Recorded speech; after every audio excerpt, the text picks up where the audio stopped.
අයිබෝවන් සුබ දවසක් හැමෝටම මම අද ඔයාලට කියා දෙන්න යන්නේ මීඩියා පේපරේට ඔයාගෙන් ප්‍රශ්න අහන්න පුළුවන් සහ මීඩියා විෂයයට ඔයා ඉගෙන ගන්න පළවෙනි පාඩම. පළවෙනි පාඩම තමයි sannivedana අධ්‍යයනයේ ආරම්භය එහෙම නැත්නම් විකාශය. sannivedana අධ්‍යයනයේ විකාශය ගැන තමයි අපි මේ පාඩමේදී කතා කරන්නේ. විකාශය උනේ කොහොමද? sannivedanaya විකාශය උනේ කොහොමද කියන එක තමයි පුතේ අපි මෙන්න මේ පාඩමේදී කතා කරන්නේ. sannivedanaya කියන එක කොහොමද ආරම්භ වුනේ? මේක ලෝකයේ පුරා ව්‍යාප්ත වුනේ කොහොමද? ඊට පස්සේ මේවා ලෝකයේ පුරා පැතිරලා යන්න හේතු මොනවාද? අන්න ඒ දේවල් තමයි මම මේ පළවෙනි පාඩමෙන් අද ඔයාලට කියලා දෙන්නේ.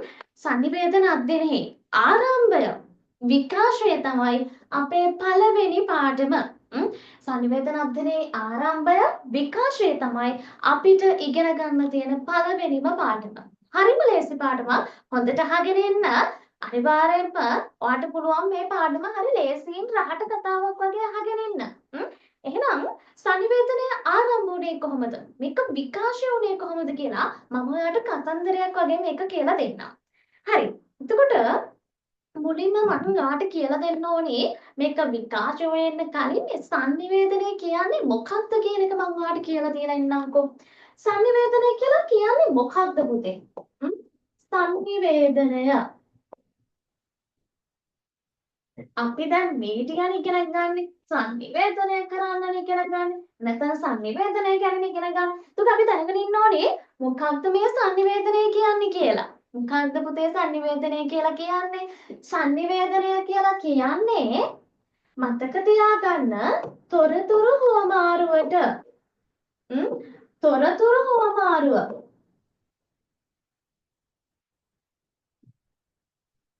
තොරතුරු හුවමාරුවට තමයි පුතේ sannivedanaya කියලා කියන්නේ. තොරතුරු හුවමාරුව. තොරතුරු හුවමාරුව අපි කියනවා sannivedanaya කියලා. මම ඔයත් එක්ක කතා කරන එක. ඔයා මාත් එක්ක කතා කරන එක. දැන් ඔයා මට තේරුණා කියලා හරි යටින් කමෙන්ට් එකක් දැම්මොත් අන්න ඒකටත් කියනවා පුතේ sannivedanayයි කියලා. එතකොට ඔයා අම්මත් එක්ක කතා කරොත්, ඔයා නංගිත් එක්ක හරි මල්ලිත් එක්ක හරි කතා කරොත් අන්න ඒකත් ඇවිල්ලා sannivedanaya. සරලවම කියනවා නම් අපි තවත් කාත් එක්ක හරි මොනවා හරි දැනුමක් වෙන්න පුළුවන්, තොරතුරක් වෙන්න පුළුවන්, ඕපදූපයක් කේලම මොකක් හරි දෙයක් තවත් කෙනෙක් එක්ක හුවමාරු කරගන්නවා නම් අන්න ඒකට කියනවා sannivedanaya කියලා. එතකොට sannivedanaya කියන එක සරලම අදහස තමයි තොරතුරු හුවමාරුවට. මේ ඉන්නේ ඔයා. මේ අඳින්නේ මං ලස්සන ඔයා. දැන් කියන්න එපා පුතේ. අනේ ටීචර් මම ඔවගේ නෙවෙයි මං ඔයිට වඩා ලස්සනයි. ඇයි මාව කැටටන්ද කියලා නම් කියන්න එපා. හොඳේ? එතකොට මේ ඉන්නේ ඔයා. හරිද?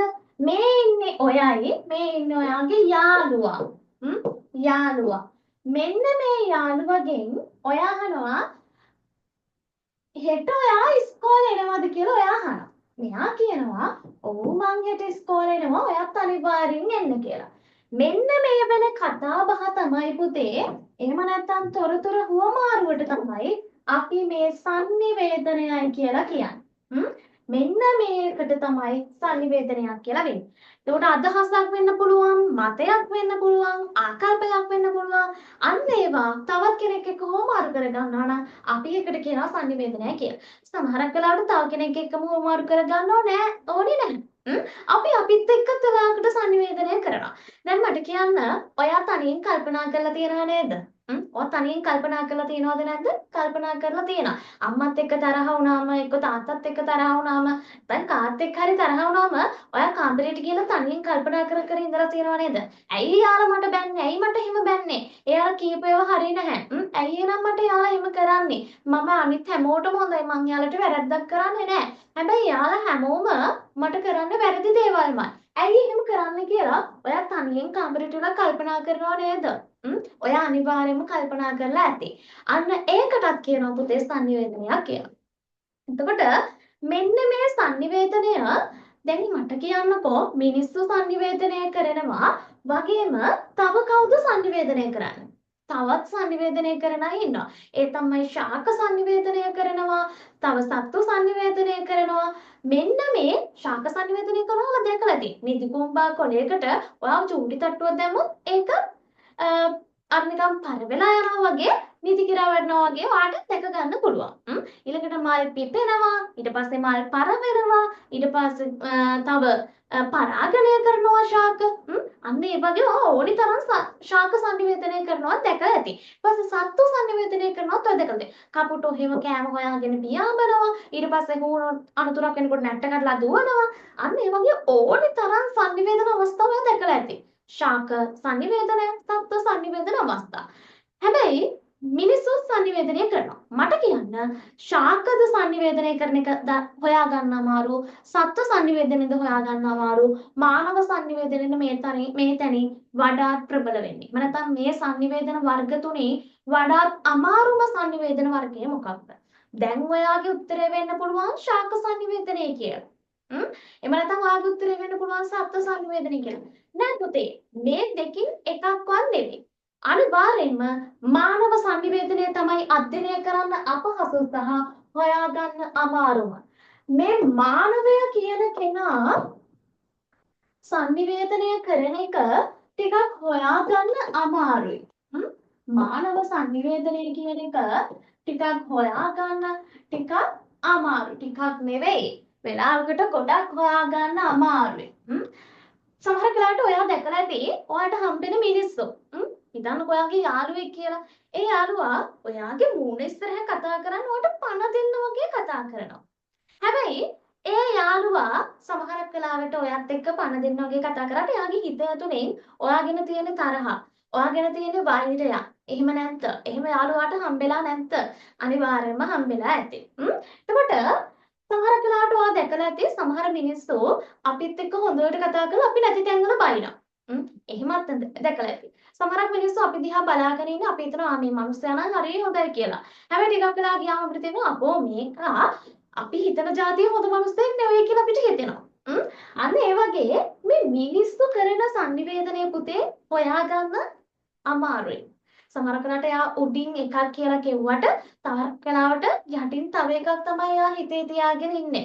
ඒ නිසා මේ මිනිස්සු කරන සංනිවේදනය කොච්චරවත් අඳුර ගන්න අමාරුයි. මේ ලෝකේ තාක්ෂණය කොච්චර දියුණු වුණත්, තාක්ෂණික උපකරණ කොච්චර බිහි වුණත්, තාමත් 100%ක්ම මේ මිනිස් හිත ඇතුලේ හිතන දේවල් 100%ක්ම කියන්න පුළුවන් යන්ත්‍රයක් හොයාගෙන නැහැ.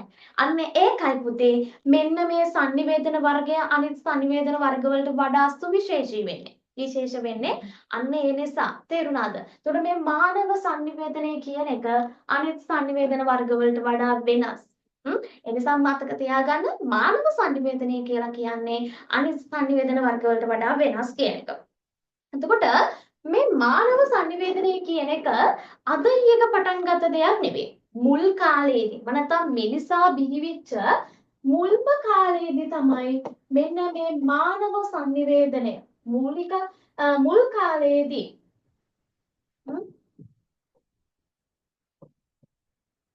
මුල් කාලයේදී තමයි පුතේ මේ මානව සංනිවේදනය පටන් ගත්තේ. කියන්නේ මිනිස්සු බිහි වුණේ කවද්ද? අන්න එදා ඉඳන්ම මේ සංනිවේදනය කරන්න පටන් ගත්තා. ඒ කාලේ මේ මානව වර්ගයා කියන කෙනා මේ ලෝකෙට ආවට පස්සේ මෙයාට එකපාර අද වගේ අපිට ෆෝන් දෙක තුන තිබුණාද? නෑ. ඔයාලා අහලා ඇතිනේ ඉතිහාසෙට එහෙම ඉගෙනගෙන ඇති. ඒ කාලේ මිනිස්සු දඩයම් කරලා ඊට පස්සේ කැලෑවල ගල් ගුහාවල ජීවත් වෙච්ච ජීවන රටාවක් තමයි යාලා මුලින්ම ගෙව්වේ. ඊට පස්සේ ටිකෙන් ටික යාලට මොලේ බෑදෙන්න මෙයාලට ටිකෙන් ටික තේරුම් යන්න තමයි මෙයාලා ටිකෙන් ටික වාසස්ථාන හදා ගන්න. ඊට පස්සේ කෘෂි කර්මාන්තයට පෙළඹෙන්න අන්න ඒ දේවල් කරන්න පටන් ගත්තා. හැබැයි මුල් කාලීනව මානවයා මුල් කාලයේදී මේ මානවයා කියන කෙනා සංනිවේදනය කරේ එයාට ෆෝන් තිබුණේ නැහැ. එයාට සංනිවේදනය කරන්න භාෂාවක් තිබුණේ නැහැ. මුල් කාලේදී මිනිස්සු බිහිවිච්ච ගමන් මේ භාෂාවක් නිපදවා ගත්තද? අපෝ නෑ ළමයි. එහෙම භාෂාවක් නිපදවා ගන්න එයාලා භාෂාව කියන්නේ මොකක්ද කියලා දැනගෙන හිටියේවත් නැහැ. එතකොට මුල් කාලේදී මේ මිනිස්සු මේ මුල් කාලේදී බිහිවිච්ච මේ මානවයා සංනිවේදනය කරේ සංඥා සංකේත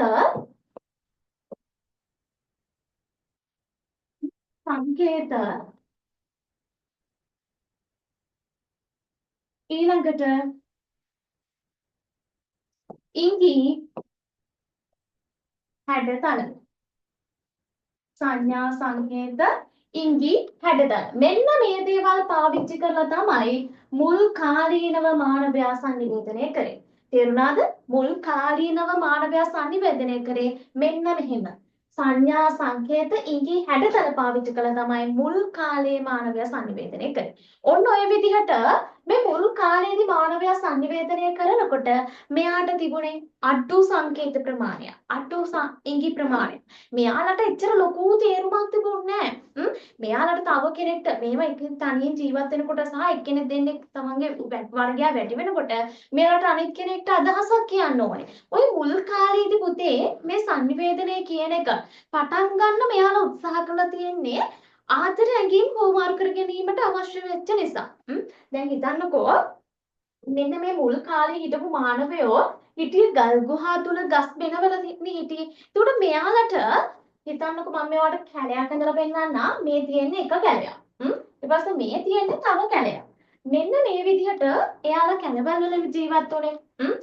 එතකොට මෙන්න මේ හිටපු මානවයා හොඳේ මෙන්න මේ හිටපු මානවයා මෙන්න මේ ගස් වල ඊට පස්සේ මෙන්න මේ පැත්තේ ගස් තියෙනවා. මෙන්න මේ විදිහට ගස් බෙනවල ගල් ගුහා තුල අන්න එහෙම තමයි ජීවත් වුනේ.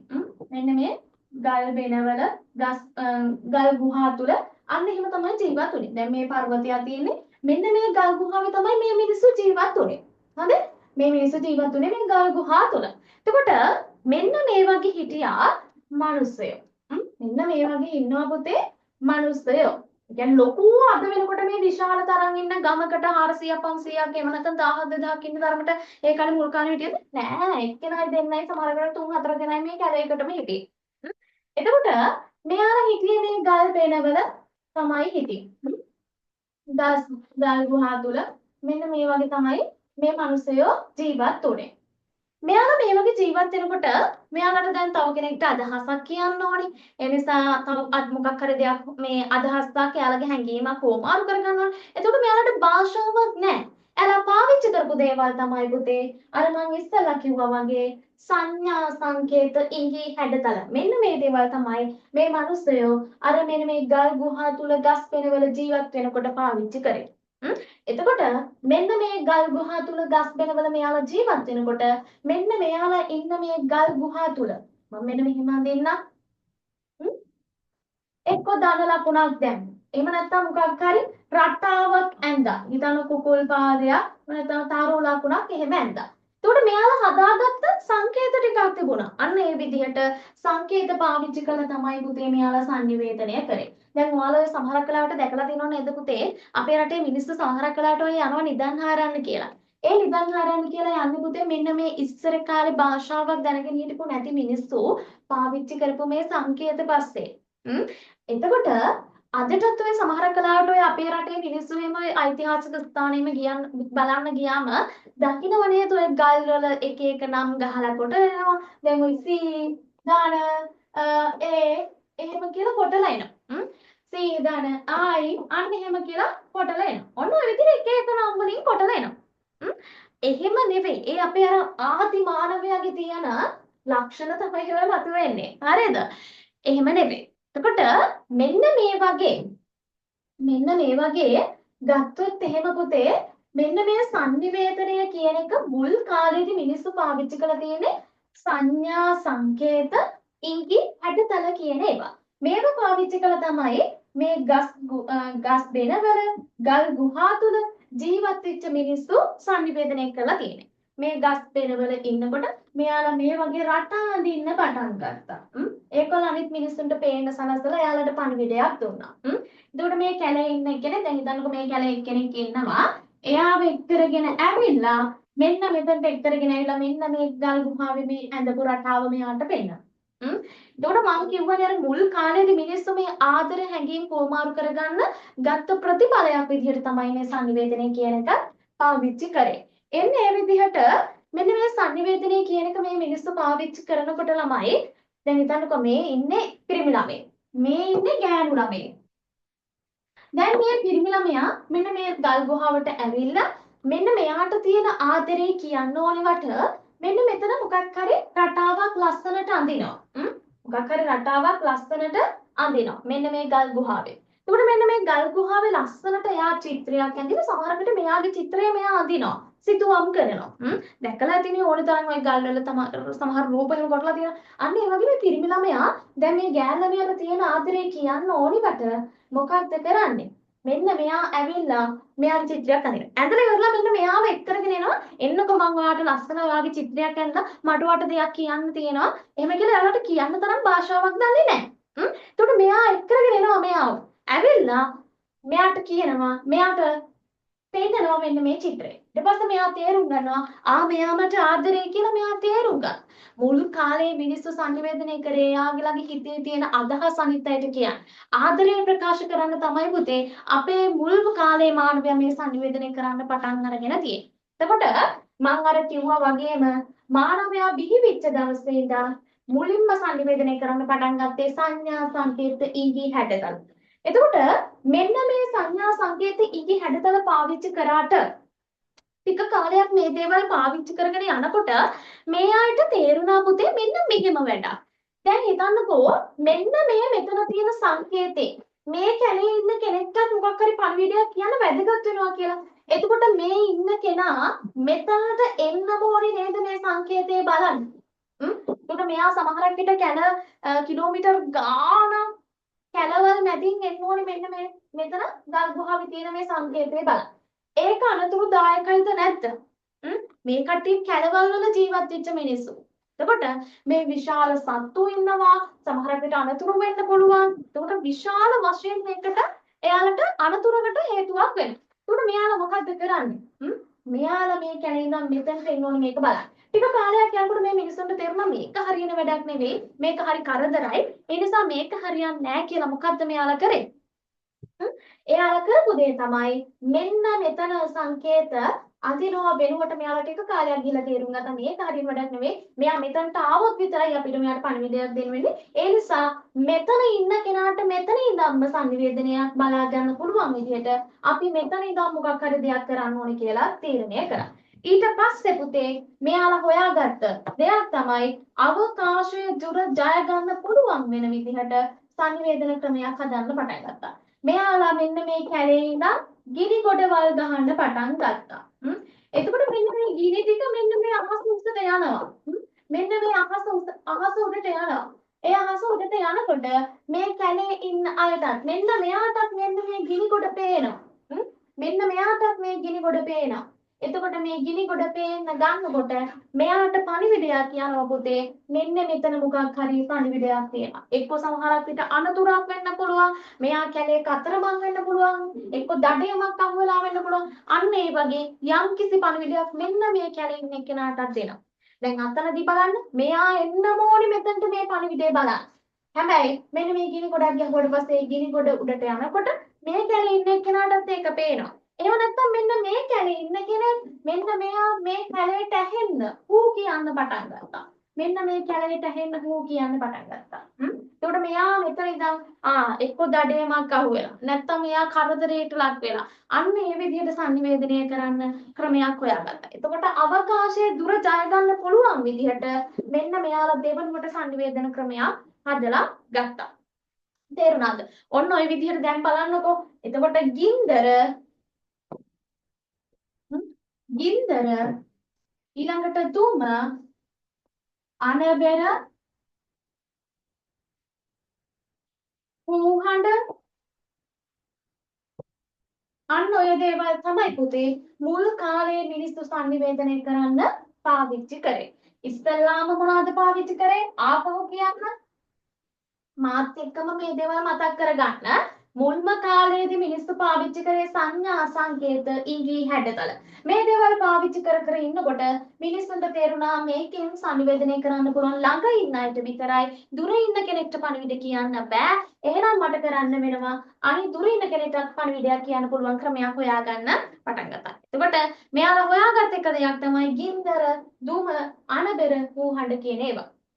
අන්න ඒ විදිහට ටික කාලයක් සංනිවේදනය කර ඉන්නකොට මෙයාලට ඊට පස්සේ තේරුම් ගන්න පටන් ගත්තා දැන් මේ කැලේ ගිනි ගොඩක් ගැහුවම සමහර විට මේ පැත්තම ගිනි ගන්න. එතකොට ලොකු විනාශයක් වෙනවා. කැලවල් එහෙම් පිටින්ම ගිනි ගන්න පටන් ගන්නවා. ඊළඟට තමයි හූ කියන්න පටන් ගත්තා. මේ කැලේ ඉඳන් අනිත් කැලවලට ඇහෙන ටික හයියෙන් හූ කියනවා. එතකොට මේ කැලේ වටා ඉන්න සත්තු මෙයාලට සමහරක් විට අනතුරක් ලක් කරන්න එන්න පුළුවන්. ඒක භයානකයිද නැද්ද? භයානකයි. මේ මිනිස්සු ඉන්නේ සමහරකට දෙතුන් දෙනා. ඒකට එයාලට ආරක්ෂාවක් නැහැ. ආරක්ෂාව පිළිබඳ ගැටලු මතුවෙනවා. ඊට පස්සේ තමන්ගේ වාසස්ථාන පිළිබඳ ගැටලු මතුවෙනවා. ඒකට මේ කැලවල වල ඉන්න සත්තු මෙයාලට අනතුරක් කරන්න එන්න පුළුවන් මේ හඬ ඇහුනම. අන්න ඒ නිසා මෙයාලා මොකද්ද කරේ පුතේ? එයාලා කරපු දේ තමයි මෙන්න මේ ක්‍රමයෙන් පස්සේ එයාලා ටිකක් යනකොට ටික කාලයක් යනකොට මෙයාලට තේරුණා මේක හරියන්නේ නැහැ. අපි භාෂාවක් නිපදවා ගන්න පටන් ගන්න ඕනි කියලා. භාෂාවක් නිපදවා ගන්න පටන් ගන්න ඕනි කියලා මෙයාලට තේරුණා. ඊට පස්සේ තමයි මෙන්න මෙයාලා භාෂාවක් හොයන්න පටන් ගත්තේ. භාෂාවක් හොයන්න පටන් ගන්න මෙතනින්. මෙන්න මෙතනින් තේරුණා ගින්දර තුමා නබේරක ගහ ඉඳලා එහෙම හරියන වැඩක් නෙවෙයි මේක හරියන වැඩක් නෙවෙයි කියලා ඔන්න එයාලා පටන් ගත්ත භාෂාවක් නිපදවන්න. භාෂාවක් නිපදවන්න පටන් ගත්තට පස්සේ තමයි පුතේ මෙන්න මේ පෙරලිකාර වෙනසක් මෙන්න මේ ඇති වෙන්න පටන් ගන්න සංනිවේදනය. මෙයාලා භාෂාවක් නිපදවන්න පටන් ගත්තා. මෙන්න මේ භාෂාවක් නිපදවන්න පටන් ගත්තට පස්සේ මෙයාලට එකපාරම භාෂාවක් හදාගන්න පටන් ගත්තද? එහෙම මෙයාලා දන්නේ නැහැ. අර ගින්දර දුම පාවිච්චි කර කර හිටපු මිනිස්සුන්ට එකපාරම භාෂාවක් හොයන්න තමයි. ඒ නිසා යාලට භාෂාවක් ඉස්සෙල්ලාම තිබුණේ නැහැ. ඒ නිසා යාලා මුලින්ම කරේ අපි කතා කරමු සිංහල භාෂාව. අන්න එහෙම කියලා භාෂාවක් කතා කරා. මුල්ම භාෂාව සිංහල භාෂාව නෙවෙයි. අපි උදාහරණයක් විදිහට ගමු. භාෂාවක් සිංහල භාෂාව මෙයාලා හදා ගන්නවා. සිංහල භාෂාව හදා ගන්නවා. ඊළඟට මෙයාලා එකපාරම වචන කියන්න පටන් ගන්නෑ. වචන කියන්න නම් අකුරු ඕනේ. අකුරු හදා ගන්න හෝඩියක් ඕනේ. ඊළඟට භාෂාවක් හදාගෙන ඊළඟට හෝඩියක් හදා ගන්නවා. හෝඩියක් හදාගෙන තමයි පුතේ ඒකට අක්ෂර එකතු කරන්න පටන් ගන්න. අක්ෂර එකතු කරන්න පටන් ගන්න. සිංහල භාෂාවක් නිපදවා ගන්නවා. ඒත් මම මෙතනට භාෂාවක් කියලාම දා ගන්නවා. මුලින්ම භාෂාවක් හදාගත්තා ඊළඟට හෝඩියක් හදාගත්තා ඊළඟට තමයි අක්ෂර මාලාවක් මෙයාලා හදාගන්න පටන් ගන්න. ඔන්න ඔය විදිහට භාෂාවක් නිපදවගෙන පුතේ හිතන්න අපි සිංහල භාෂාව උදාහරණයක් ගමු. ඊළඟට හෝඩියට අපි සිංහල හෝඩිය ගමු. මේ සිංහල හෝඩිය කියන එක එකපාරම නිර්මාණය වෙච්ච දෙයක්ද? සිංහල හෝඩිය අකුරු 60 සිංහල කරන ළමෙක් නම් එහෙම නැත්නම් ඔයා සිංහල විෂය ඉගෙනගෙන තියෙනවනේ 10 11 වසරවල. ඒතර මම කියන්න පුතේ මේ සිංහල භාෂාව කියන එක එකපාරම මේ අකුරු 60 හදුනද? අපෝ නෑ. ඉස්සලාම අකුරු 18ක් ඊට පස්සේ අකුරු 32ක් 45ක් අන්න ඒ වගේ ටිකෙන් ටික තමයි අකුරු එකතු වෙන්න පටන් ගත්තේ. අන්න ඒ වගේ මෙන්න මේ මුල් කාලේ හදාගත්ත භාෂාවට මෙලට එකපාරම භාෂාවක් හදාගන්න අකුරු තිබුණේ නැහැ. එයාලා ටිකෙන් ටික අකුරෙන් අකුර එකතු කරන්න පටන් ගත්තා. හිතමුකෝ මෙයාලා හදා ගන්නවා නයන්න, ඊට පස්සේ යයන්න, ඊට පස්සේ සයන්න, ඊට පස්සේ ගයන්න. ඔන්න ඔහම අකුරෙන් අකුර එකතු කරනවා. ඊට පස්සේ රයන්න, මයන්න. ඔන්න ඔහම එකතු කරගන්නවා. හොඳයි. ඔන්න ඔය විදිහට අකුරු ටිකක් මෙයාලා ටිකෙන් ටික එකතු කරගන්න. මෙන්න මේ අකුරු පාවිච්චි කළා මෙයාලට පුළුවන් විදිහට මෙයාලා වචන හදන්න උත්සාහ කරනවා. එතකොට මෙයාලා හෝඩියක් හදා ගන්නවා මෙතනදී. හෝඩියක් තමයි පුතේ මේ එකින් එක අකුරෙන් අකුර ගොඩ නගා ගන්න. ඊට පස්සේ මෙන්න මේ තියෙන අක්ෂර හදා මෙයාලා වචන හදන්න පටන් ගන්නවා. එතකොට බලන්නකො මුලින්ම සංඥා සංකේත ඉඟි හැඩතල පාවිච්චි කර හිටපු මිනිස්සු ඊළඟට ගින්දර තුම අනබෙර පාවිච්චි කරන්න පටන් ගන්නවා. ඊළඟට තමයි මේ භාෂාවක් නිපදවා ගන්න පටන් ගන්න. එතකොට මේ භාෂාව කියන එක එකපාර හැදුන්නේ මුලින්ම භාෂාවක් හොයාගත්තා. ඊළඟට හෝඩියක් හදාගත්තා. ඊළඟට තමයි පුතේ අක්ෂර මාලාවක් නිර්මාණය කරන්න පටන් ගත්තේ. අදට මේ සිංහල හෝඩිය ගත්තොත් එහෙනම් සිංහල හෝඩියට එකතු නොවිච්ච අකුරු කොච්චර තියෙනවද? ඥා කියන අකුරේම සිංහල හෝඩියේ නැහැ. එතකොට අන්න ඒ වගේ ඉන්ජු කියද්දි අන්න ඒ වගේ සමහරක් අක්ෂර අදට සිංහල හෝඩියට එකතු නොවිච්ච අකුරු තියෙනවා.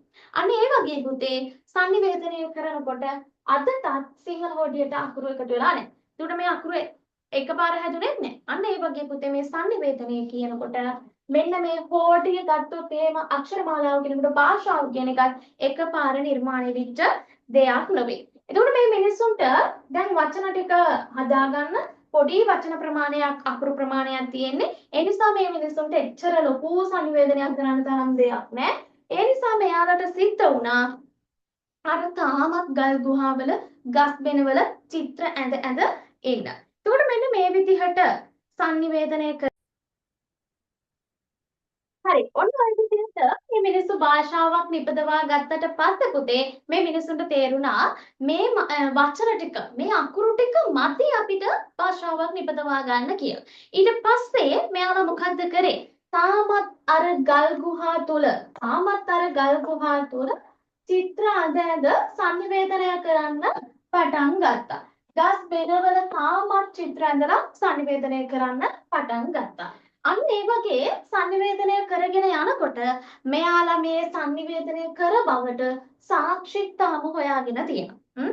මේ සාක්ෂි පුතේ දැනට හොයාගෙන තියෙන මේ සංනිවේදනය මෙච්චර මේ ගල් ගුහාවල ගස් බෙනවල සංනිවේදනය කරා කියලා හොයාගෙන තියෙන සාක්ෂි අවුරුදු 20000ක් පැරණි. ඒකයි මම ඔයාට මුලින්ම කිව්වේ මෙන්න මේ සංනිවේදනය කියන එක අද ඊයක බිහිවිච්ච දෙයක් නෙවෙයි. ඊයක බිහිවිච්ච දෙයක් නෙවෙයි. අවුරුදු 20000ක් විතර මෙන්න මේ සංනිවේදන තාක්ෂණය පැරණි. ඒ තරම් මේ සංනිවේදන තාක්ෂණය ලොකු කාලයක් තුලදී පැවතෙනවා. දැන් හිතන්න අවුරුදු 10ක් ගත්තොත් එහෙනම් කොච්චර ලොකු කාලයක්ද? අවුරුදු 20000ක් කියලා කියන්නේ. අන්න ලැස්කෝ ඇල්ටමීරා කියන ලැස්කෝ මෙන්න මේ නම් දෙක හොඳට මතක තියාගන්න. මේක විභාගෙට අහන තැන. විභාගෙට අනිවාර්යෙන් මෙතන අහන්න පුළුවන්. ලැස්කෝ ඇල්ටමීරා ලැස්කෝ ඇල්ටමීරා කියන මෙන්න මේ චිත්‍ර අවුරුදු 20000ක්ම පැරණි කියලා හොයාගෙන තියෙනවා පර්යේෂණ වලින්. අන්න ඒ වගේ පර්යේෂණ කරලා මෙයාලා හොයාගෙන තියෙනවා මෙන්න මේ චිත්‍ර ඇඳලා මේ කාලේ මිනිස්සු sannivedanaya කරා කියලා. හරි. ඔන්න ඔය විදිහට මේ වගේ චිත්‍ර ඇඳලා sannivedanaya කර කර හිටපු මිනිස්සු ඔන්න භාෂාවක් නිපදවා ගත්තට පස්සේ පුතේ ටිකෙන් ටික භාෂාව වැඩි දියුණු කරගන්න පටන් ගත්තා. ওই භාෂාව වැඩි දියුණු කරගෙන යනකොට මෙයාලට තේරුණා අපි හැමදාම මේ වචන දෙක කී ඉඳලා හරියන්නේ නැහැ. ඒ නිසා අපි මොකද්ද කරන්න ඕනි? මොකද්ද කරන්න ඕනේ මේ භාෂාව නිපදවගෙන අකුරු දෙක දෙක තුන එකතු කරගෙන මේවා ටිකක් හැම කී ඉඳලා හරියන්නේ අපි මේක ලේඛනය කරන්නත් යොමු වෙන්න ඕනේ. අපි මේක ටිකක් ලියලා තියාගත්තා නම් හොඳයි වගේ අදහසක් මෙයාලට එන්න පටන් ගත්තා. ඊට පස්සේ මොකක්ද මෙයාලා කරන්න පටන් ගත්තේ? ලේඛනය කරන්න යොමු වුණා. හොඳට මතක තියාගන්න මේ පියවර ටික ලේඛනයට යොමු වුණා පුතේ. ලේඛනයට යොමු වුණාට මට කියන්න ඒ කාලේ මේ මිනිස්සුන්ට කඩදාසි තිබ්බද? අපෝ නෑ. කඩදාසි තිබුණේ නෑ. ඒකට මෙයාලා මොනාගෙද ලිව්වේ? අන්න එතන ප්‍රශ්නයක් මතුවෙනව නේද? මෙයාලා ලියුවේ පුතේ සත්වහම් තුල. සත්වහම් වල ලියන්න පටන් ගත්තා. ඊළඟ එක තමයි මැටි පලකවල ලියන්න පටන් ගත්තා. මැටි පලකවල ලියන්න පටන් ගත්තා. ඊට පස්සේ ලෝහ පලකවල ලියන්න පටන් ගත්තා. ලෝහ පලකවල ලියන්න පටන් ගත්තා. ඊට පස්සේ ගල් පතුරු වල ලියන්න පටන් ගත්තා. අන්න ඒ වගේ තමයි මේ මිනිස්සු මුලින්ම ලියන්න පටන් ගත්තේ. භාෂාවක් නිපදවා ගත්තට පස්සේ මේ සත්වහම් වල, ගල් පතුරු වල, මැටි පලකවල, ඊට පස්සේ ලී පලකවල අන්න ඒ වගේ තමයි මේ මිනිස්සු ලියන්න පටන් ගත්තේ. මට කියන්න මෙන්න මේකත් මේ ටිකක් කාලයක් මේක ලියාගෙන යනකොට මෙයාලට මෙතනදී ගැටලුවක් ආවා. ඇයි ඒ? දැන් මේ මැටි ගොඩක ලිව්වම මෙයාලා දැන් හිටියේ ඔය සමහරකට ඔය ගම් හිතන්නකො මේ තියෙන්නේ වැවක්. මෙන්න මේ හරියෙන් එහාට වැවක් තියෙනවා. හොඳේ? මෙන්න මේ හරියෙන් එහාට සම්පූර්ණයෙන්ම තියෙන්නේ වැවක්. එතකොට මෙන්න මේ වැවෙන් මෙන්න මෙයාලා මේ මැටි ටිකක් අරගෙන පුතේ එයාලා මෙන්න මේ හරියේ මැටි පෝරුවක් හදලා මේක මොනවා හරි ලියනවා. මොනවා හරි ටිකක් ලියනවා. ඒ ලියපු ටික මෙයාලට පුළුවන් ද මෙන්න මෙතන තියෙන ගල් ගුහාවට අරගෙන එන්න. මෙන්න මේ මැටි ටික වේලෙනකොට මේක කැඩිලා යනවා නේද? එතකොට අර ලියපු එක මෙයාලට හොයාගන්න පුළුවන්ද? හොයාගන්න බෑ. අන්න ඒ නිසා මෙන්න මේක සුරක්ෂිතව මෙතනට අරන් එන්න බෑ. සමහරකට ප්‍රවාහනය කරන්න ගබඩා කරන්න මෙන්න මේ දේවල් වල ගැටලු මතුවෙන්න පටන් ගත්තා. දැන් අර සත්ව හම්වල, මැටි පලකවල, ලී පළකවල ලියාගෙන යනකොට දැන් සත්හමල ඔයාලා දැකලා නැද්ද සමහරක් විට මේ ගවයන්ගේ සමහරකට හරක් එහෙම ඇඟ පිටවල සමහරකට අයිතිකාරයාගේ නම එහෙම ලියලා තියෙනවා දැකලා ඇති. ඊට පස්සේ එළුහම්වල ඊට පස්සේ මුවහම්වල ඒ මිනිස්සු ලියන්න පටන් ගත්තා. අන්න ඒ වගේ මෙන්න මේ සත්වහම්වල ගල් පතුරු වල මැටි පළකවල ලී පළකවල ලෝහ පළකවල ලියනකොට මෙන්න මේ කටියට මතුවෙච්ච ගැටලුවක් තමයි දැන් හිතන්නකෝ මෙන්න මේ මැටි පුරුකක් අරන් එන එක අමාරුයි. ඊට පස්සේ මෙයාලා තව මෙන්න මේ විදිහට ගල් කුරුණක් තියෙනවා. මෙන්න මේ ගල් කුරුනේ මොකක් හරි ලියනවා. මෙන්න මෙයා මොකක් හරි ලියනවා. ඉතින් මේ පිරිමි ළමයා දැන් මේක අරගෙන ඉන්න ඕනේ මෙතනට. එතකොට මෙයාට මේක අරගෙන එන්න පුළුවන්ද පුතේ මෙතනට? අරන් එන්න අමාරුයි. දැන් මෙයා කොහොම හරි අරන් ආවා කියලා කියන්නකෝ. ඒ අරන් ආවත් මෙයාට මෙන්න මේ තියෙන පොඩි ගල් ගුහාව ඇතුලේ මේක තියාගන්න තරම් ඉඩකඩක් තියනවද? නෑ. ඒක අරගෙන එන්න විතරක් නෙවෙයි. ඒවා තියාගන්න ගබඩා කරගන්නවා කියන එකත් අමාරු වුණා. ගබඩා කරගන්නවා කියන එකත් මෙතනදී යාලට අමාරු වුණා. ඒ නිසා මෙයාලා මොකද්ද කරේ? මේක හරියට වැඩක් නෙවෙයි කියලා මෙයාලා තීරණය කරා පුතේ කඩදාසියක් නිපදවන්න. කඩදාසියක් නිපදවන්න පටන් ගත්තා. එතකොට ශාක පත්‍රවල මැටි පළකවල ලී පළකවල ලිලිය හිටපු මිනිස්සු ඔන්න ඊළඟ සම්දිස්ථානය තමයි මෙන්න මෙතන එන කඩදාසිය නිපදවීම. මෙන්න මේ කඩදාසිය නිපදවීම කියන එක කඩදාසිය කියන එක පුතේ මෙන්න මේ sannivedana ක්ෂේත්‍රයේ පෙරලියකට වෙඩි පහරක් වගේ වුණා. කඩදාසිය කියන එක නිපදවීම කියන එක මෙන්න මේ sannivedana ක්ෂේත්‍රයේ වර්ධනයට වෙඩි පහරක් වගේ වුණා. එතකොට මේක ලේසියෙන් වර්ධනය වෙන්න පටන් ගත්තා. මෙන්න මේ sannivedanaya පළමු වෙඩිමුරයක් තියන්න පටන් ගත්තේ ඔන්න ඔතන. කඩදාසිය කියන එක නිපදෙව්වට පස්සේ කඩදාසිය නිපදෙව්වේ මෙන්න මෙයා පුතේ.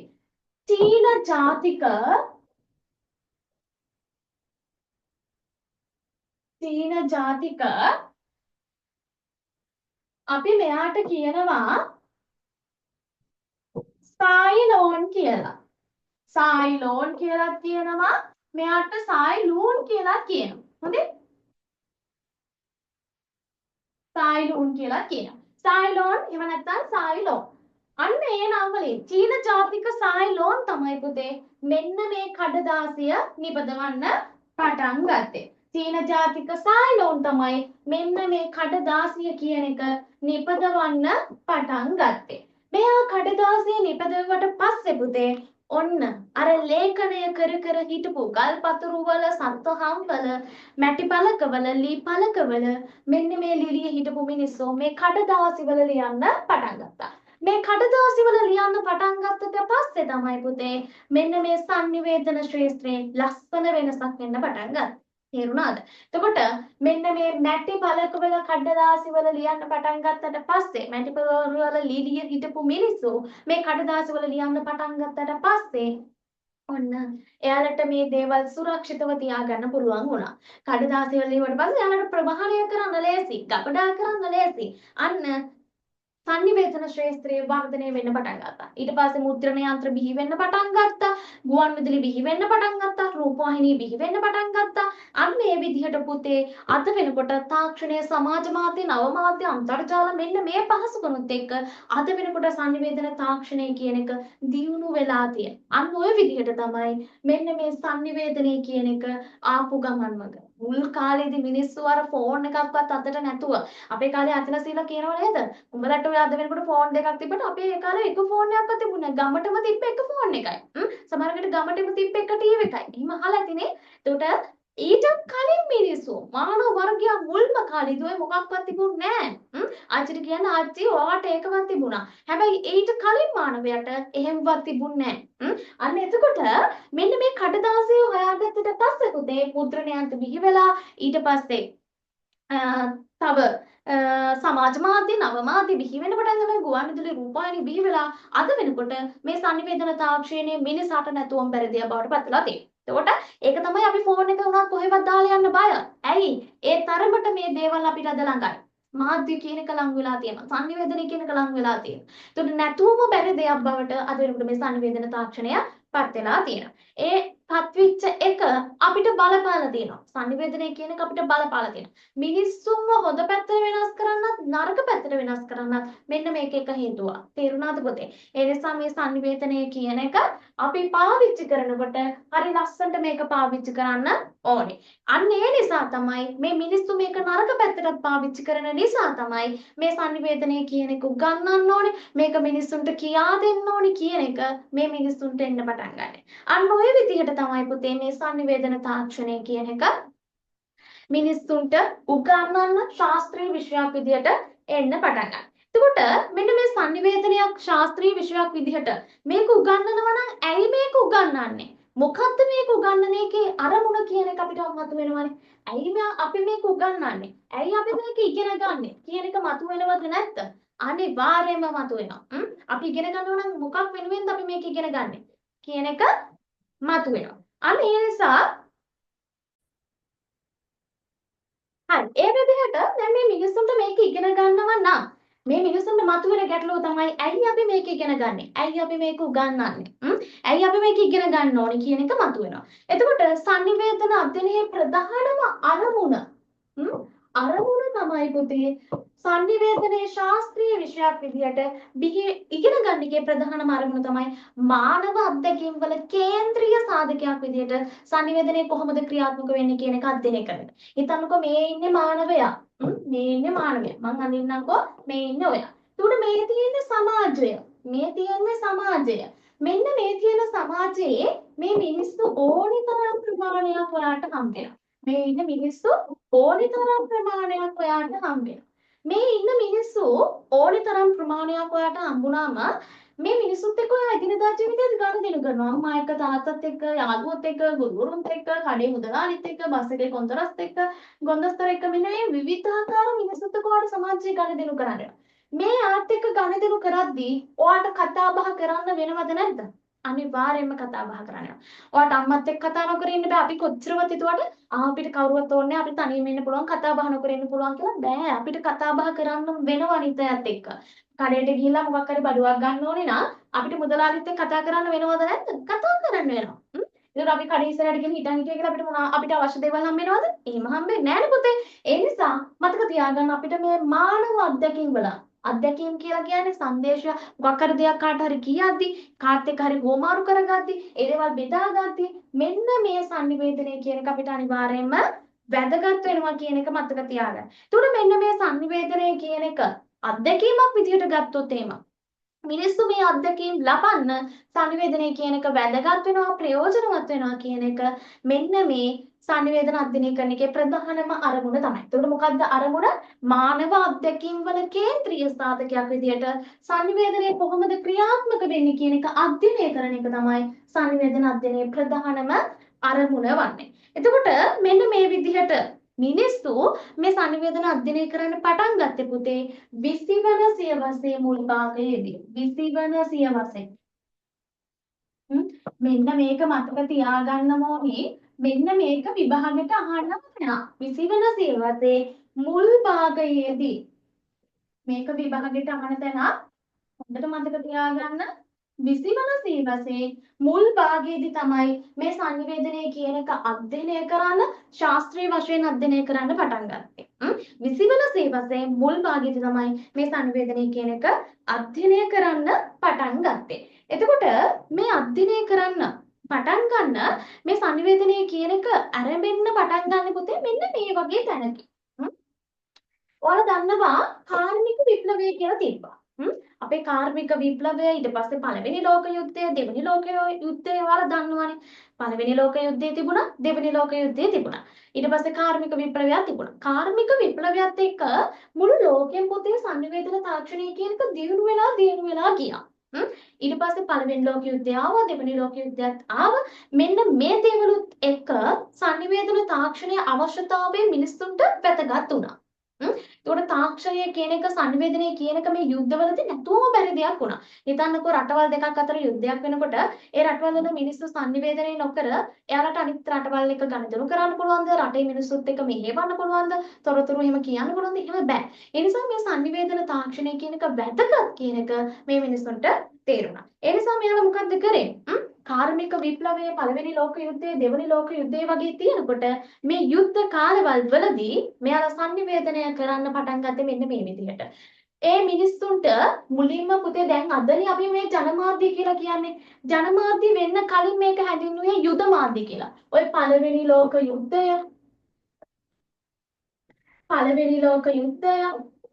ඊට පස්සේ දෙවෙනි ලෝක යුද්ධය ඊට පස්සේ කාර්මික විප්ලවය මෙන්න මේ කාලවලදී මෙන්න මේ තාක්ෂණය වැදගත් වෙච්ච නිසා මොකක්ද උනේ තාක්ෂණය පාවිච්චි කරා ඊට පස්සේ මේ පළවෙනි ලෝක යුද්ධයෙන් ලබාගත් ජයග්‍රහණ පරාජයන් මිනිස්සුන්ට දැනුවත් කරන්න ඕනේ තොරතුරු පිළිබඳ මිනිස්සුන්ව දැනුවත් කරන්න කාර්මික විප්ලවයේ තාක්ෂණය මිනිස්සුන්ට යොදා ගන්න මෙන්න මේ sannivedanaya කියන එක පාවිච්චි කරා එතකොට මෙන්න මේ පළවෙනි ලෝක යුද්ධයේදී වගේ ලබාගත් ජයග්‍රහණ ඒ දේවල් පාවිච්චි කරපු නිසා යුද්ධය පිළිබඳ තොරතුරු දෙන්න පාවිච්චි කරපු නිසා පුතේ අපි මෙන්න මේකට කියනවා යුද්ධ මාධ්‍ය කියලා.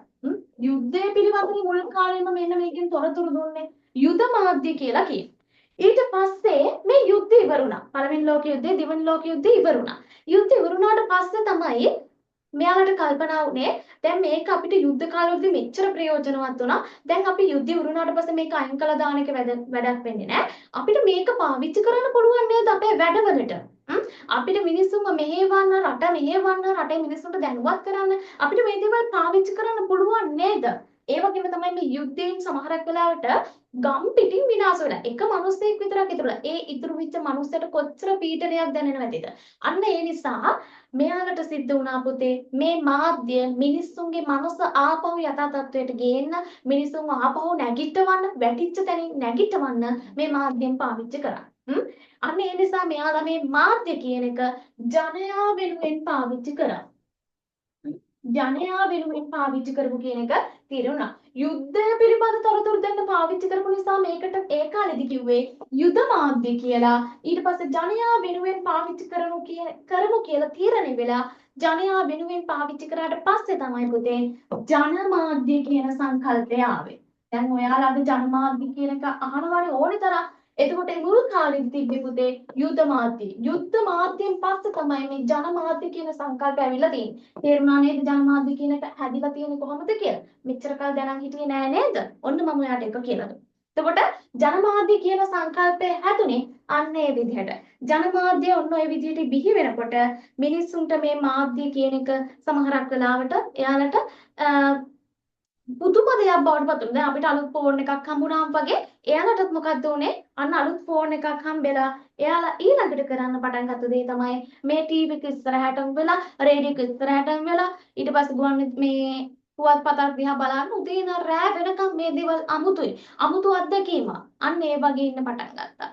අපිට අලුතෙන් ෆෝන් එකක් හම්බුනම අපි පැය 27 මේක ඔබනවා වගේ එයාලත් මුළු දවසම ටීවී එක බලන්න පටන් ගත්තා. ඒකට එයාලා රැකියාව වලට යන්නේ නැහැ, එදිනෙදා ජීවිතේ වැඩ ටික කරගන්න නැහැ, මේ දේවල් වලට ඇබ්බැහි වෙන්න පටන් ගත්තා. ඒකට අර කාර්මික විප්ලවයත් ඒ කාලේ තිබ්බා. ඒකට ඒ හිටපු ව්‍යාපාරිකයෝ මේ මිනිස්සුන්ව අල්ල ගන්න ඕනේ මට ව්‍යාපාර ශාස්ත්‍රයේ තියෙන දේවලුත් මෙන්න මේ මිනිස්සෙන්ට උදේ ඉඳන් රෑ වෙනකම් ටීවී එක බලන්න ඉන්න මිනිස්සුන්ගේ ඔළුවට දාන්න පටන් ගත්තා. මාධ්‍ය ශාස්ත්‍රය එයාලා යොදාගත්තා. ඒතර මිනිස්සු අහු වුණා. මිනිස්සු හිතුවා අපි හිතන දේ නෙවෙයි ඇත්ත. මාධ්‍යෙන් කියන දේ තමයි ඇත්ත. ටීවී එකේ කියන දේ තමයි ඇත්ත. රේඩියෝ එකේ කියන දේ තමයි ඇත්ත. අපි දකින දේ නෙවෙයි ඇත්ත කියලා අර මායාවට අහු වෙන්න පටන් ගත්තා.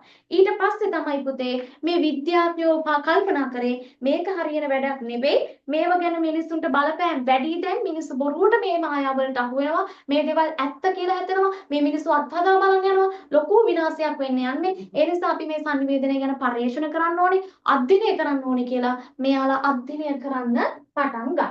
අන්න එතනදී තමයි පුතේ sannivedanaya අධ්‍යයනය කරන්න මෙයාලා පෙළඹෙන්නේ. ඊට පස්සේ 1920 ගණන් වලදී 1920 ගණන් වලදී වගේ තමයි පුතේ මෙන්න මේ sannivedanaya කියන එක ලෝකෙට හඳුන්වා දෙන්න පටන් ගන්න. 1920 ගණන් වලදී ඒ sannivedanaya කියන එක විෂයක් විදිහට හඳුන්වා දුන්නේ නැහැ.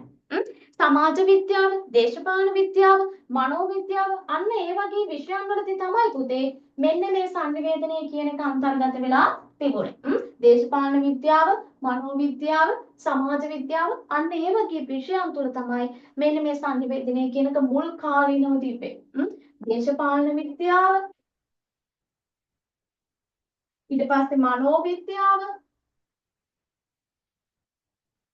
ඊළඟට සමාජ විද්‍යාව.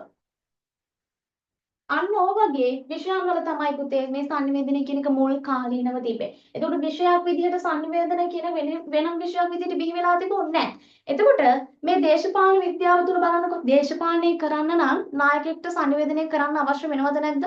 අවශ්‍ය වෙනවා. දැන් අපේ රටේ නායකත්වය අපි කතාවත් කරන්නේ නැති, මයික්කයක්වත් අල්ලන්නේ නැති, මිනිස්සුන්ට මෙහෙවන්න දන්නේ නැති කෙනෙක්ට අපි නායකත්වය දෙනවද? දැන් ළඟදී ඡන්දෙ තිබුණා. ඔයාලා ඡන්දයක් තියෙනකොට ඕනි තරම් දකිනවා. හොඳට කතා කරන්න පුළුවන් කෙනෙක්. අනිත් අය මෙහෙවන්න පුළුවන් කෙනෙක් නේද දේශපාලනයට එන්නේ. නැත්නම් ලැජ්ජශීලී කෙනෙක් එනවද? නෑ. ඒකට දේශපාලනය කරන්න නම් අනිවාර්යයෙන්ම sannivedana අවශ්‍ය වෙනවද නැද්ද? අවශ්‍ය වෙනවා කියලා ඔන්න දේශපාලන විද්‍යාවේ හොයාගෙන තිබුණා. ඊට පස්සේ මනෝවිද්‍යාව. දැන් ඔබ මානසික පීඩනකින් ඉන්න කෙනෙක් කියලා එයාගේ හිත හදන්න නම්, එයාගේ ගැටලු වලට විසඳුම් දෙන්න නම් අපිට එයාත් එක්ක කතා කරන්න, එයාත් එක්ක sannivedana කරන්න අවශ්‍ය වෙනවද නැද්ද?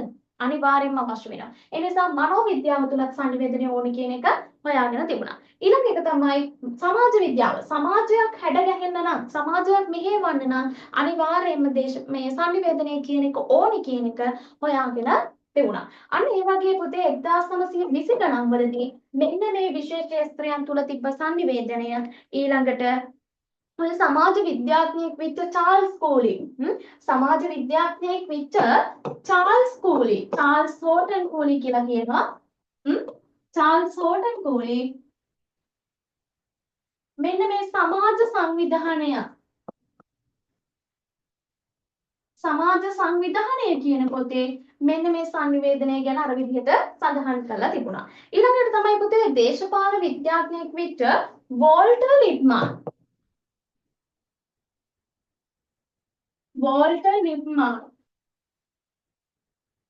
වෝල්ටර් ලිප්මාන් ජනමතය කියන පොතක්. දේශපාලනය මොකක්ද හදන්නේ? ජනතාවගේ මතය. දේශපාලනයෙන් හදන්නේ ජනතාවගේ මතය. අපි මෙහෙම කරේ නෑ. අපි තමයි හොඳටම කරේ. අන්න ඒ වගේ මතයක් ජනතාව තුළ ගොඩනගන්නේ කවුද? ජනතාවගේ මතයක් ගොඩනගන්නේ කවුද? දේශපාලනය. ඒතර ජනමතය කියන පොතේ වෝල්ටර් ලිප්මාන් sannivedana අවශ්‍ය වෙනවා කියලා ලියලා තිබුණා. ඊළඟට තමයි ඔය අධ්‍යාපන විද්‍යාඥයෙක් වෙච්ච ජෝන් ඩූවි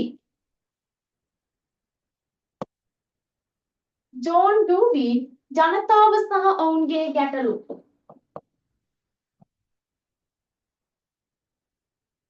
ජනතාව සහ ඔවුන්ගේ ගැටලු කියන පොතේ මෙන්න මේ sannivedana ගැන සඳහන් කියලා කරලා තිබුණා. හොඳේ? ඔවුන්ගේ ගැටලු කියන පොතේ මෙන්න මේක සඳහන් කරලා තිබුණා. sannivedana අවශ්‍ය වෙනවා කියලා මෙන්න මේ පොත් තුනේ මේ විද්‍යාඥයෝ සඳහන් කරලා තිබුණා. මෙන්න මේ ටික නම් වැදගත් මතක තියාගන්න එක හැම පාරම වගේ විභාගයට අහන තැන. ඒ නිසා හොඳට මතක තියාගන්න මේ තුන අවශ්‍ය වෙනවා. එතකොට මේ දේශපාලන විද්‍යාඥයෙකු වෙච්ච වෝල්ටර් ලිප්මාන් ජනමතය කියන පොතේ sannivedana ගැන ලියලා තිබුණා. ඊට පස්සේ මනෝවිද්‍යාඥයෙකු වෙච්ච ජෝන් ඩූවි ජනතාව සහ ඔවුන්ගේ ගැටලු කියන පොතේ ලියලා තිබුණා. ඊළඟට සමාජ විද්‍යාඥයෙකු වෙච්ච චාල්ස් හෝටන් කෝලි සමාජ සංවිධානය කියන පොතේ මෙන්න මේ sannivedana ගැන ලියලා තිබුණා. එතකොට මෙන්න මේ විද්‍යාඥයෝ කියනවා මෙතනින් හිටිය මේ චාල්ස් හෝටන් කෝලි කියන කෙනා කියනවා මානව සම්පත්තා රඳවා තියාගන්න විතරක් නෙවෙයි වර්ධනය කරගන්නත් sannivedana අවශ්‍යයි කියන එක එයා කිව්වා. ඔන්න ඔය විදිහට පුතේ පවත්වා ගන්න විතරක් නෙවෙයි වර්ධනය කරගන්නත් sannivedana අවශ්‍ය වෙනවා කියලා මෙයා කියලා තිබුණා. අන්න ඊට පස්සේ තමයි මේ sannivedana කියන ක්ෂේත්‍රයේ විශාල පෙරලියක් ඇති වෙන්න පටන් ගන්නේ. විශාල තොරතුරු ප්‍රමාණයක් මෙන්න මේ sannivedana විෂයට එකතු වෙන්න පටන් ගන්න ඊට පස්සේ. මෙන්න මේ විදිහට වෙනම විෂයක් විදිහට sannivedana ගැන වෙන විශේෂ ක්ෂේත්‍රවල තිබ්බ මේ sannivedana කියන විෂය වෙනම විශේෂ ක්ෂේත්‍රයක් විදිහට ගොඩ නැගෙන්න ප්‍රධානම හේතුවක් වෙන්නේ පුතේ මේ ජර්මනියේ සිද්ධ වෙච්ච ඇඩොල්ෆ් හිට්ලර්ගේ ඒකාධිපති පාලනය. ඔයාලා දන්නව නේද හිට්ලර්ගේ පාලනය තමයි පුතේ මේකට ප්‍රධානම හේතුවක් වෙන්නේ. හිට්ලර්ගේ පාලනය හිට්ලර් පාලනය කරා ජර්මනිය. ජර්මනිය පාලනය කරනකොට මේ sannivedana කියන විෂය බිහි වෙලා මේකට ලොකු තොරතුරු ප්‍රමාණයක් දායාද කරන අවස්ථාව හම්බෙන්නේ පුතේ යුරෝපීය සහ ඇමරිකානු විද්වතුන්ට. ඒ ඇමරිකාව සහ යුරෝපීය කියන විද්වතුන්ට මේකට අවස්ථාව හම්බෙන්නේ මෙන්න මෙහෙම. ඇඩොල්ෆ් හිට්ලර් පාලනය කරනවා ජර්මනිය. මම ජර්මනිය කියන රට මෙන්න මේ විදිහට අඳින්නම්කෝ. මේ තමයි ජර්මනිය. ඊළඟට මේ තමයි ඇමරිකාව. ඊට පස්සේ මේ තමයි යුරෝපය. මේ ජර්මනිය ඊට පස්සේ මේ ඇමරිකාව මේ යුරෝපය. මෙන්න මේ වගේ රටවල් මෙන්න මේ ජර්මනිය පාලනය කරා පුතේ ඇඩොල්ෆ් හිට්ලර්. ඇඩොල්ෆ් හිට්ලර් මෙන්න මේ රට පාලනය කරාම එයාලට සිද්ධ වුණා මෙන්න මේ ඇඩොල්ෆ් හිට්ලර්ට සිද්ධ වුණා එයාට ඕනි විදිහට මේ රට ගෙනියන්න ඕනි නම් එයාට ඕනි විදිහට මේ රට ගෙනියන්න ඕනි නම් එයා මුලින්ම කරපු දේ තමයි මෙන්න මේ රටේ හිටපු උගත්තු ටික විශ්වවිද්‍යාල ශිෂ්‍යෝ ටික මේ රටින් පිටුවහල් කරලා දැම්මා.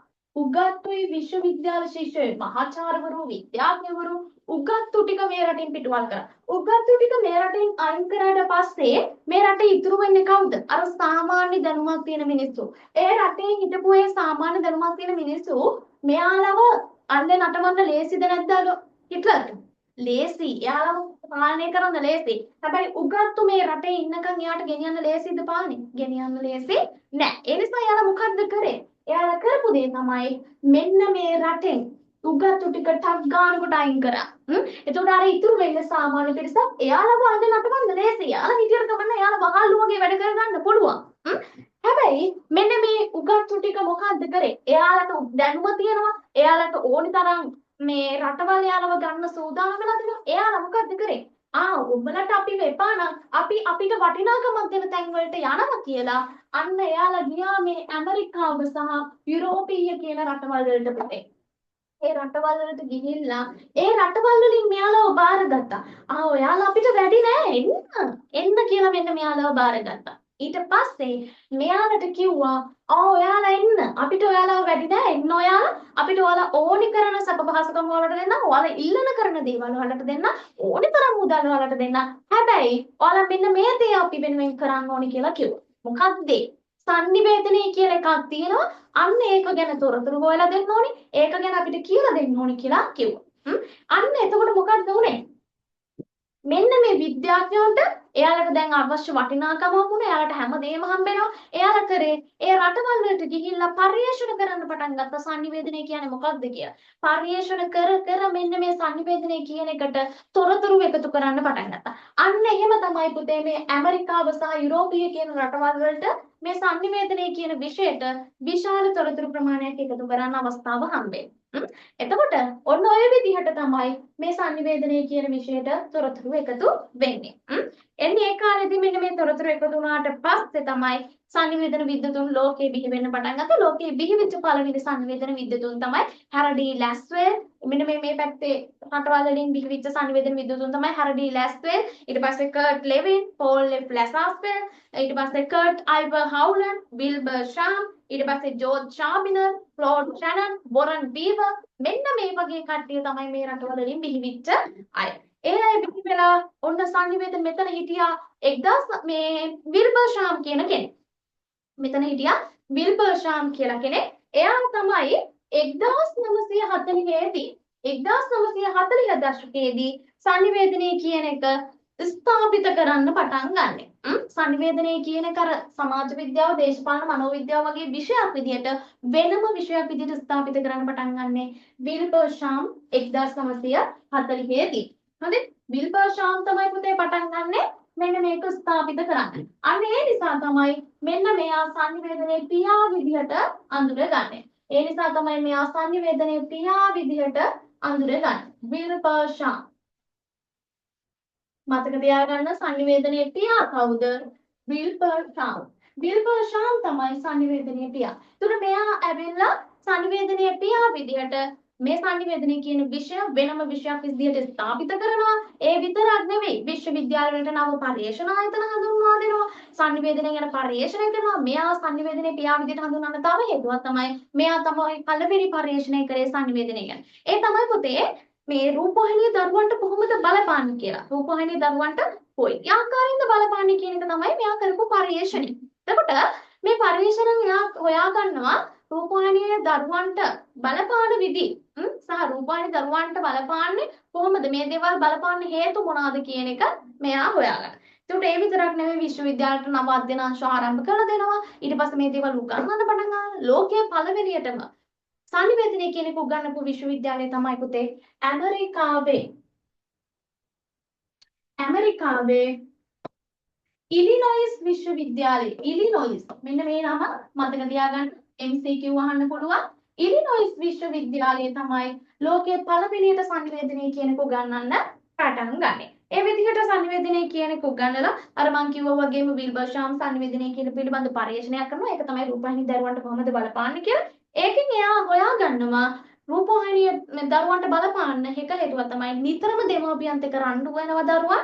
ඒ ඇතිවන සිත් වේදනාව මගහරව ගන්න දරුවන් යනවා ටීවී එක බලන්න. දැන් අපි සමහර කලාවට අම්මලත් එක්ක තාත්තලත් එක්ක පොඩි රණ්ඩුවක් හරි දාගෙන ඒ දේවල් ඇති වුණාට පස්සේ අම්මලත් එක්ක අර කියවගෙන යන්න බෑ. අන්න ඒ නිසා මොකද කරන්නේ? ගිහිලා ටක් ගාලා ෆෝන් එක අරගෙන අපි කාමරේට ඉලා ඔබ දවස පුරාම ඉන්නවා.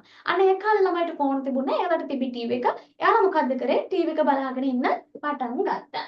අන්න ඒ වගේ බලපෑම වැඩි වෙන්න පටන් ගත්තා. ඒ නිසා මෙයා මේක ගැන පරීක්ෂණයක් කරලා හොයනවා. ඒකට යොදා ගන්න කණ්ඩායම තමයි පුතේ පෙන්සිල්වේනියානු විශ්වවිද්‍යාල කණ්ඩායම. පෙන්සිල්වේනියානු විශ්වවිද්‍යාල කණ්ඩායමක් යොදා ගන්න. හිතන්නකෝ මේ තමයි පෙන්සිල්වේනියානු විශ්වවිද්‍යාලය. මම මෙහෙම අඳින්න.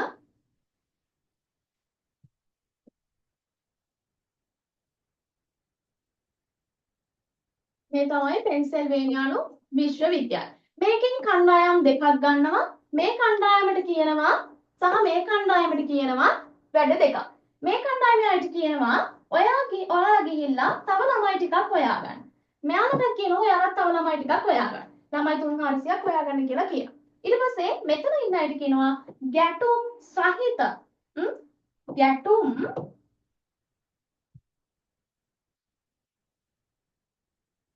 මෙන්න මෙතන හොයාගත්ත ළමයි ටිකට කියනවා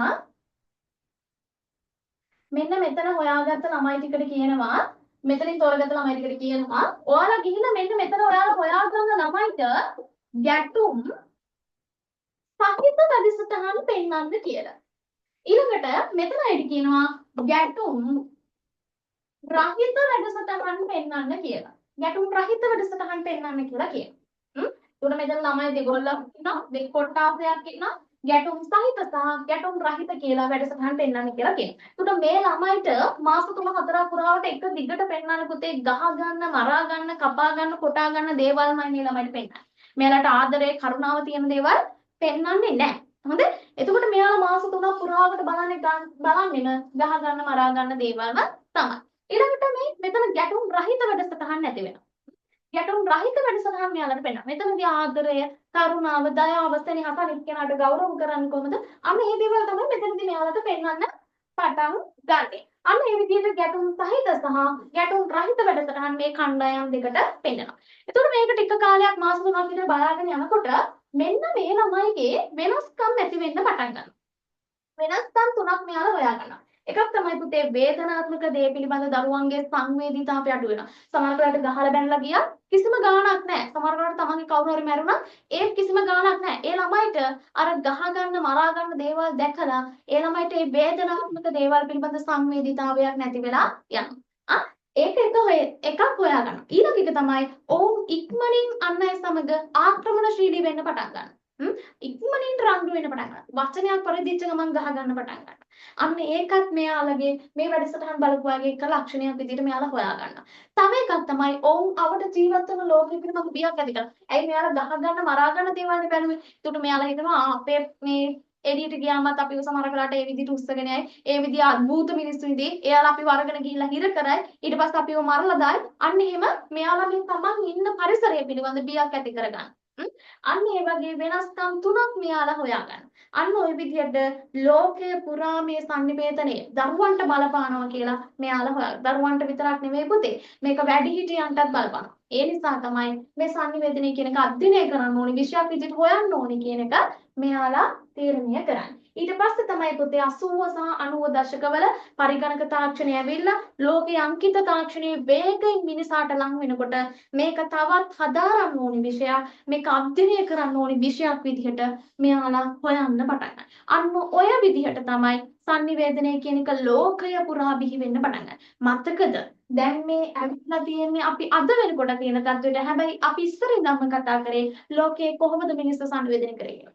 සංඥා සංකේතවල ඉඳ ගින්දරතුම හොයාගෙන ඊට පස්සේ භාෂාවක් හදාගෙන කඩදාසියක් හොයාගෙන ඊට පස්සේ තාක්ෂණය ටිකෙන් ටික ඇවිල්ලා කාර්මික විප්ලවය ඇවිල්ලා පළමු ලෝක යුද්ධය ඇවිල්ලා දෙවන ලෝක යුද්ධය ඇවිල්ලා ඒ වගේම පස්සේ sannivedanaye කියන එක මිනිසුන්ට ලං වෙලා මිනිසුන්ට ඒවට ඇබ්බැහි වෙලා අන්න තාක්ෂණය මිනිස්සුන්ට බලපෑම් කරන්න පටන් ගත්තා. අන්න ඒ නිසා තමයි පුතේ මේ දේවල් හොයන්න ඕනි කියන එක පටන් ගත්තේ. වෙන විෂයන් වල සංනිවේදනය ගැන පොඩියට තිබ්බට 1940 දී විල්බර්ෂාම් විසින් මෙන්න මේ සංනිවේදනය කියන එක ස්ථාපිත කරනවා වෙනම විෂයක් විදියට. එයා තමයි සංනිවේදනයේ පියා. එතකොට පළමු පරිශ්‍රණයක් කරනවා දරුවෝ කොහොමද දරුවන්ට බලපාන්නේ කියලා. අන්න ඔය විදිහට තමයි පුතේ මෙන්න මේ සංනිවේදනය කියන එක ලෝකය පුරා ව්‍යාප්ත වෙලා යන්නේ. මම හිතනවා ඔයාට තේරෙන්නේ නැති කියලා. හරි ගැටලුවක් තියෙනවා නම් අපිට කතා කරන්න. එහෙම නැත්නම් කමෙන්ට් එකක් දාන්න. මොකක් හරි දෙයක් තියෙනවා නම් අනිවාර්යෙන්ම ඔයා ප්‍රශ්නයක් තියෙනවා නම් අනිවාර්යෙන් අපිට කියන්න. අපි ඔයාට ආපහු මේක කියලා දෙන්න. ඒ නිසා මොකක් හරි ගැටලුවක් තියෙනවා නම් අනිවාර්යෙන්ම කමෙන්ට් එකක් තියන්න අමතක කරන්න එපා. තේරුණා නම් තේරුණා හරි නොතේරුණා නම් නොතේරුණා කියලා හරි අනිවාර්යෙන්ම කමෙන්ට් එකක් තියන්න. හරිද? එහෙනම් මම හිතනවා මේක තේරෙන්නේ නැති කියලා මේ පාඩම තමයි ඔයාලට පළවෙනි පාඩමේ ඉගෙන ගන්න තියෙන පාඩම. පළවෙනි පාඩම හරි ලස්සනයි. මම ඒකයි ඔයාලට කිව්වේ මීඩියා කියලා කියන්නේ හරි ලස්සනට කතාවක් වගේ ඉගෙන ගන්න පුළුවන් දෙයක් කියලා. තේරුණා නේද? හරි එහෙනම් අපි තවත් ලස්සන පාඩමකින් හම්බෙමු. අදට මම අගින් ගිහින් එන්නම්.